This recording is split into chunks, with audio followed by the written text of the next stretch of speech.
Hey everybody, it's Q and welcome back to my tapes. Okay, welcome to The Blueprint, a mini series where I help creators imagine brands instead of scamming people for $2,500. I will help you today for free. It's actually not for free. If you want more information, if you want me to set this up for you for real or connect you with some real people actually like in real life, just email me and I'll forward you to actual operators, people who are involved in the startup space that can help influencers. Before we jump into that, okay, do you guys see my outfit? Cute. Wait. Don't look at my socks. Okay. But essentially, I want to ask you guys what I should change my outfit into. Is this weird? Just a little. It's a little. It's a virtual person asking you what they should wear. But I am actually going to change my outfit. So if you have any ideas of what you guys want me to wear, hashtag Hot Girl Summer. Wait, actually, they don't give me those options. But, you know. Please let me know before. Should I get like a skirt? Should I wear a dress? Should I wear like a bunny suit? I don't know. Should I wear Crocs? Oh my God. You know, Nikki was wearing them Crocs. Whew! Okay, so let's jump right into it. Hey everybody, my name is Q and welcome back to my tapes. Welcome to The Blueprint. I think I'm going to put something there. This is a mini series that I kind of want to start because I was looking at some of the comments from my MaryJane Byarm video as a scammer and a entrepreneur. Why does MaryJane Byarm have to scam? Why do influencers need to scam? Check that video out in playlist, go to videos, and you'll see it. I'll probably put like a card here so you can click on it and go watch. I want to make based on some of the comments that I was reading, I really want to push my brain. I don't know if anybody wants to watch this shit. So, I guess we'll see. But I really want to try and push the limits of what I feel like I've seen. I don't think I've seen this on YouTube, but since this is something that I do in like my actual like life, I would love to try and help creators and influencers imagine actual brands that they could pursue that is not late, that is not cheesy, that takes into account market research. And I want to start with MaryJane Byarm because I thought this would be one of the clearest like use cases or clearest like case studies which she could have done. I said this at the beginning of the MaryJane Byarm video, like, you got way too much money. Did you see me bite my tongue? Wow. Ouch. Oh my, again, relax. But it's just like, I thought that this was a case study that was quite clear. At least it is to me, and at least it is to the people who watch her, and at least it is actually clear to her. Obviously, when she was not fleecing people for $2,500 and doing like a Ponzi scheme of like returning like $2,000 and then keeping the $500 and then of course closing her bank account. No further comment. She clearly had it in mind that, wow, like I have traveled to some places. There are places that I've gone. So what can I do with this? And I know she sells like other things like merchandise or whatever, but I can make a separate video on why, not like I feel like merchandise is late for creators, but unless you're really pushing yourself outside the box and creating things of good quality, ethically and sustainably made, I almost feel like you should just throw it in the trash altogether and think of just a new idea. A really good example, and I might make a separate video for Jackie Aina. Obviously she's not, as far as I know, like a scammer. I don't know her personally, so I don't know things about these people, so I avoid saying anything like salacious or anything that should have an allegedly. And obviously, scammer, entrepreneur, but scammer, okay, fine, allegedly. Let's see what the court of law determines there. UK court of law. So, I want to get into MaryJane. How could a creator or an influencer like MaryJane start a legitimate business without scamming or fleecing people?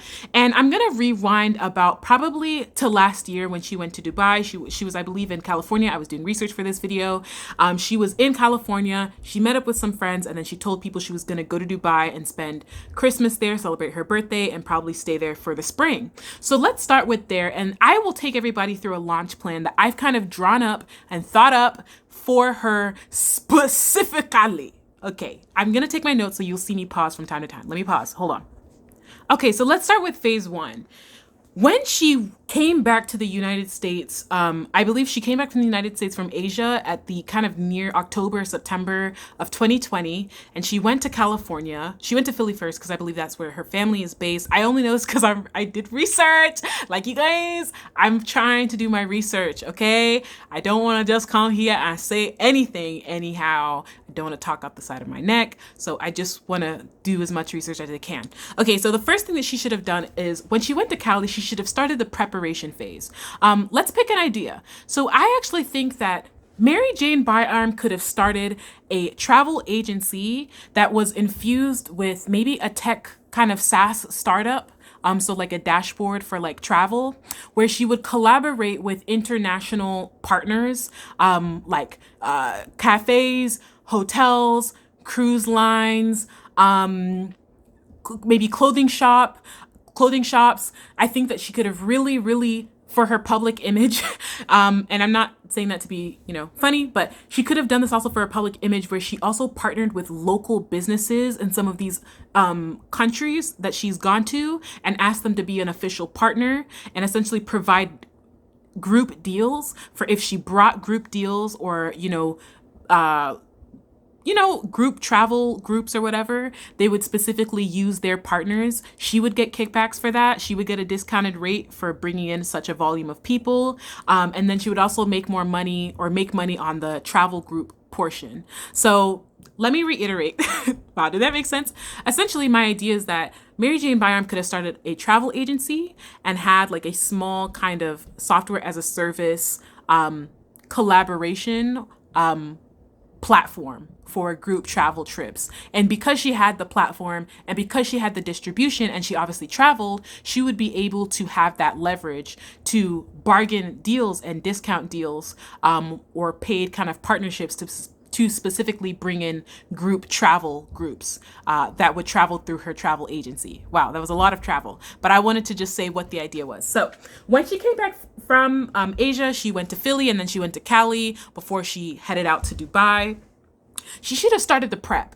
She should have gotten an accountant together. They should have sat down and said, okay, what's the money looking like? I think per her words in one of her videos, let me check here. She said that she had made anywhere from like maybe $20,000 to $53,000 a month. So I definitely think that it would have been good for her to sit down with an accountant, a personal accountant. They should have gone ahead, done an overhaul, get all the sources of income that she possibly has, as well as understand what her savings are personally and how much she's willing to dedicate to kind of starting this up as a venture. I would say maybe 5% of that. So 5% of whatever she has saved would be a really good start. And that could probably, like from one of her videos that she said that she was a millionaire. So let me go ahead and calculate that real quick. Okay, great. So 5% of about $1 million in liquid assets would be around $50,000. And so she should have essentially set $50,000 aside to start the prep work for getting a travel agency and building out the SaaS for this. I can talk about the tech stuff later or in the comments, actually. I don't think I'll talk about it in the video, but if you have questions about how someone could do that with limited resources, then definitely let's chat about that as well, because that would be kind of fun. Okay. This is really techy. I don't even think you guys care. So let's continue. So when she went to California, she should have done the prep. She should have sat down with an attorney. She should have sat down with maybe like a travel agency consultant. Like what documents would she need to safely kind of host travel group trips? What sort of stuff would people typically who have to do travel groups need to get from the patrons or people who have to pay to go on these trips? Does she need to provide insurance? What does she need to say that she can offer? And just have that documented so that when she puts up a website, it would be all there. It would all be professional.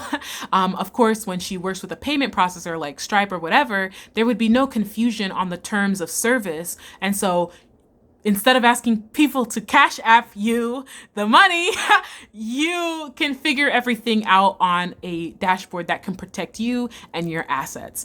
Which reminds me, in the prep work, she would also be filing for like an LLC if she hasn't already. So let's go to part 2, Dubai. Okay, so when she headed to Dubai, let's see.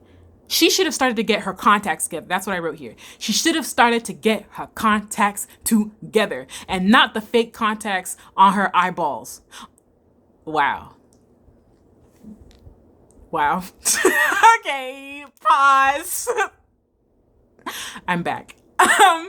All right. So she should have gotten her contacts together, and she should essentially have started to reach back out to the international peoples that she had started to patronize. She should have started to reach out back to the brands that she has said have sponsored her trips and have said, you know what, I'm working on something. And I think that this would be something that would be able to benefit as a country. I think I mentioned this in my MaryJane Byarm video before, but I think she has also mentioned allegedly that she had also done work with like tourism boards for countries. So like countries have this thing where they set aside kind of budgets for like tourism, especially if it's a country huge for tourism. They make a lot of money from tourism. So they do invest into like media peoples or creators or even sometimes like journalists to kind of show and come to their country and showcase their country in positive light so that people would go and visit the country, right? So she should have started to reach back out to some of these brands and partners, and also kind of local entities, like I said, local vendors, hotels, yacht rentals, eatery places, places to go 4x4 driving or, dirtback riding in the sands in Dubai. Like she should have started reaching back out to these contacts that she had made in these various countries.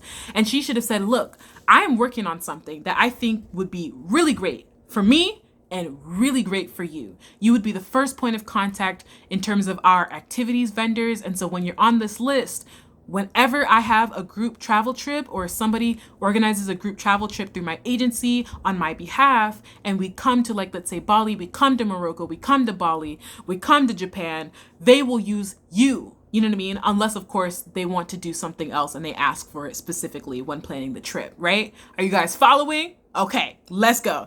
Next, when she went to Egypt, when she was saying so around the time that she had started announcing that she was doing this trip, and that, okay, come and join me here, come and join me there. That was the point in time where she should have actually been gearing up to launch the first trip, and she should have been able to do it and run it successfully, because that would be the good marketing. That would be the good marketing and good press that she would have needed to convince all of these other people who are like, okay, yeah, I see that she travels as an influencer, but I don't know her like that. I don't know her like that. Come on now. I don't know her like that. That would have been the good marketing and good press for normal people who are not influencer, who, they don't have access to all this money to look a certain way. They're not filtering their photos in certain types of way. They're not presenting their lives in a certain type of way, to essentially give her good press and legitimacy. Because as people know, and obviously adults know this, and at times children don't know this, like under 18 minors, they don't know this, but like people do create imagery for the internet. Like they do create a facade and imagery for the internet. So obviously an adult might know, like, yeah, all that glitters is not gold, so I'm gonna need to see some receipts, but people who are watching her might not know that. And obviously the people who are traveling were also adults, so it's like people get fooled, you know what I mean? People, if you present a duplicitous enough kind of image, you can fool people, right? I did not use that word right. If you present enough of a facade and you are a duplicitous character, you can fool people. There we go. Grammar. Okay, so when she was telling people and announcing about this trip to Dubai and Egypt, that would have been the moment for her to say, oh my God, I'm launching something. You guys are not ready for this, but this is gonna go, and y'all better gather your coins because we are traveling safely and vaccinated. Just you wait. That would have been the best moment in time where she should have launched the first trip.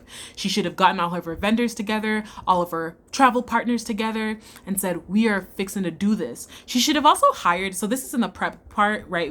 We covered that in Cali, but side note, she should have obviously hired somebody. She should have compensated somebody fairly and ethically to essentially help her. You know what I mean? It's hard to do everything on your own, and she has enough resources to pay somebody to at least be her organizer for just one travel trip, which would have obviously costed probably less than like $10,000.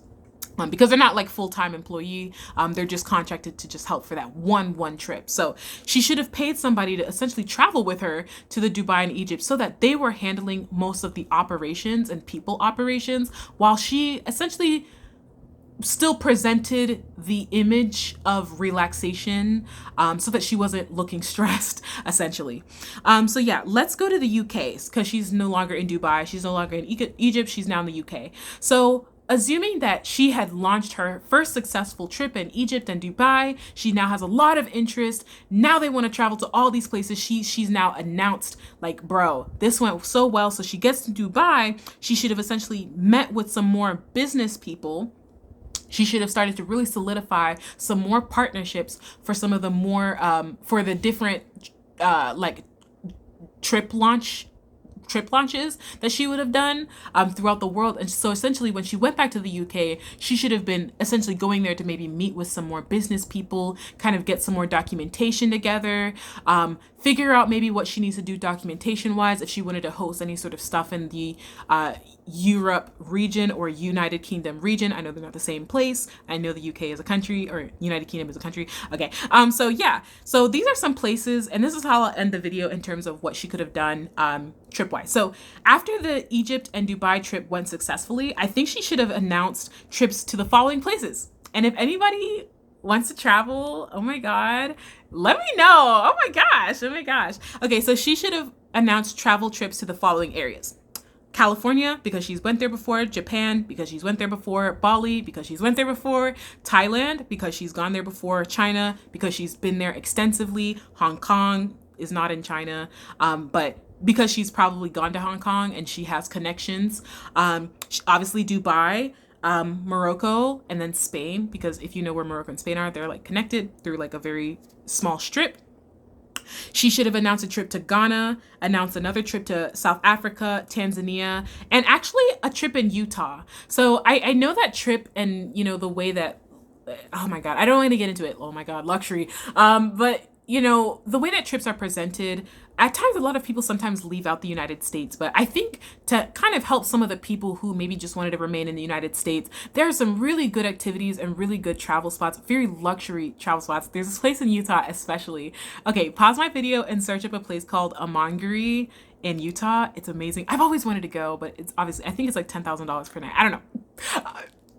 Don't scream now, don't scream. But there are some really nice places in the US that, you know, certain audiences would have really enjoyed. So kind of having a few places in the United States, like California, SoCal, maybe like Vineyard. So maybe like in Northern California, or like a place in Utah, and maybe something in New York or like Texas maybe, would have been a kind of a good mix of places to travel and go to. I'm even also thinking Chicago would have been a good place to go to as well, to host an American stateside travel trip. So let me close my book. This is the blueprint. This is the blueprint. Did you guys see that? This is the blueprint for MaryJane Byarm to start a legitimate venture if she had gone that way. Who do you guys want? Oh my God, I can't speak. What people do you guys want me to create a blueprint for? There are a few people that I kind of have on my mind. I said this in one of my videos that I just recorded. Do you guys want me to make a video about Joseph Budden, listen, don't laugh. Joseph, Mal, and Rory, and what Rory and Mal could do in terms of like next moves, or like strategic next moves. I'd love to hear if there are any other influencers that you guys kind of want me to kind of lay out the groundwork, lay the blueprint. I will think of stuff. I can also like lay out the blueprint for like Jackie Aina and how I think she went about deciding to come out with candles instead of makeup, which was a great move strategically, because in terms of consumer trends in makeup, you guys don't care about this shit. Okay, so thank you so much for watching another one of my tapes. Thank you so much for listening to another one of my tapes. Like, comment, subscribe, and I will see you in the next one. Bye.